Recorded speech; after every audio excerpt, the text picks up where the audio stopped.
Армысыздар, қадірлі ағайын, құрметті достар. Тұңғыш Президенттің тарихи-мәдени орталығының кітапхана қоры жаңа бірегей басылымдармен толықты. Бұл шара орталық пен Қазақстан Республикасы Тұңғыш Президенті Елбасы кітапханасының дәстүрлі өзара ынтымақтастығының арқасында жүзеге асты. Орталық кітапханасына 37 атаумен барлығы 51 дана ерекше безендірілген мазмұны жағынан құнды кітаптар алынды. Аталмыш басылымдар Елбасының өмірі мен қызметі, тарихи бастамалары мен идеялары, сонымен бірге тәуелсіз Қазақстанның құрылуы, қалыптасуы мен даму жолы туралы баяндайды. Жаңа басылымдардың ешқайсысының мәнін төмендетпестен, олардың кейбіреулерін оқырман қауымға толығырақ таныстырып өтуді жөн көрдік. Кітаптармен таныстыруды саяси ғылымдардың докторы, профессор Махмұд Қасымбековтің жетекшілігімен шығарылған Нұрсұлтан Назарбаев өмірбаян туындысынан бастасақ. Бұл кітаптың құндылығы онда Елбасы өмір дерегіндегі көпшілік білетін жайттерден бөлек, айрықша қоғамдық саяси мәнге ие бірегей оқиғалар мен тың деректер орын алғандығында. Мысал үшін, жас Нұрсұлтанның белсенді азаматтық ұстанымы мен көшбасшылық қабілеті арқасында оған сол дәуірде дәстүрлі болған 7 қараша және 1 мамыр күндеріндегі мерекелік шерулер кезінде мектептің туын ұстап, шерушілер легінің басында жүру құрметті жүктелген екен. Кітапта баян етілген болашақ Елбасының ерен қабілетінің жарқын мысалының тағы бірі, өткен ғасырдың 50-ші жылдарының соңында Кеңес Қытай достығы нығайған уақытта Қытай Халық Республикасының азаматы, жас мұғалім Чжон Бай Сяо мен хат жазу құрметті құқығы Кеңес одағының миллиондаған оқушыларының арасында Ақбас Алатаудың баурайындағы ауыл мектебінің 10-ші сынып оқушысы Нұрсұлтан Назарбаевқа берілгендігі. Екі хатта Алматы облысы Қаскелең аудандық коммунизм үшін газетінде 1958 жылдың 16 наурызында жарияланған. Бұл кітаптағы тағы бір құнды құжат Теміртау қаласындағы металлургия комбинатының көрікшісі Нұрсұлтан Назарбаевтың 1962 жылдың ақпанында өткен Қазақстан комсомолының 10-ші съезінде сөйлеген сөзі. Таптаурын болған сөздерді айтқан көпшіліктен бір ерекшелігі 21 жастағы жұмысшы жоғары мінберден Қазақстан магниткасы жастарын толғандыратын мәселелерді айтудан жасқанбауы.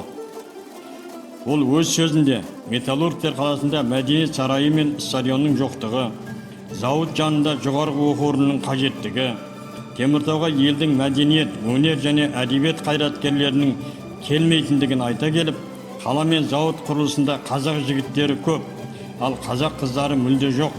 Сондықтан мен өз достарымның атынан дәрігер, мұғалім, құрылысшы қыздарға былай дегім келеді. Бізге Қазақстан магниткасына келіңіздер. Сіздердің бәріңізге нағыз жұмыс табылады және біз бәрімізде өте риза боламыз деп съездің жоғары әрі ресми мінберінен айтыла бермейтін үндеу тастайды. Бұл кітаптың тағы бір ерекшелігі, мұнда Нұрсұлтан әбішұлы Назарбаевтың әр кезеңдегі қойын дәптеріндегі жазбалар мен қызмет бабы бойынша жазған құжаттардың түпнұсқалардың орын алғандығы. Осылардың ішінде әсіресе маңыздыларының бірі КСР-ның ыдырап, кеңестік республикалардың тәуелсіздік алу үдерісін тездеткен 1991 жылдың 19-21 тамызында болған төтенше жағдайлар бойынша мемлекеттік комитет деп аталған оқиға кезіндегі жазбалары. Осы тарихи 3 күн ішінде Назарбаев аталмыш комитеттің барлық мүшелерімен телефон арқылы сөйлесіп, аласапыран оқиға кезінде жағдайды тұрақтандырып, қан төгіске жол бермеуге күш салғаны анық дәлелдермен көрінген. Елбасына күн туған осы оқиғаға қатысты жазбаларды оқыған әрбір оқырман сол тағдыр кеші оқиғаны көз алдына елестете алады. Оқырман назарына ұсынылатын тағы бір маңызды басылым Ұлыбританиялық белгілі жазушы және қоғам қайраткері Джонатан Айткеннің орыс тілінде жарық көрген Қазақстан сюрпризи и стереотипы, Қазақстан тосын жайттер мен таптаурындар атты еңбегі.